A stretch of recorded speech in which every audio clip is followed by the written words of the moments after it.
الان دیگه سیب زمینی سرخ کرده کنار هر غذایی هست، از همبرگر گرفته تا قیمه. ولی شروعش برمیگرده به قرن 17 تو بلژیک. اون موقع مردم کنار رودخونه ماهی سرخ میکردن تا اینکه زمستونا آب یخ میزد و دیگه ماهی نبود. گفتن بیاین این سیب زمینی ها رو قاچ کنیم بندازیم تو روغن و نتیجه شد همون سیب زمینی سرخ کرده ای که الان هممون معتادشیم. فرانسوی‌ها دیدن این خوشمزه است، دزدیدن این درو و چون بلژیکی‌ها فرانسوی حرف می‌زدن دنیا فکر کرد کار فرانسه است. برای همین شد فرنچ فرایز، در حالی که اصلش بلژیکیه.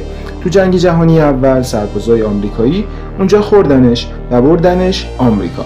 از اون موقع تا الان همه جا هست، از مکدونالد گرفته تا سر سفره‌های خودمون. تهش هم هنوز همونه، یه سیب زمینی ساده، یه دیگه روغن داغ و بویی که مقاومت در برابرش محاله.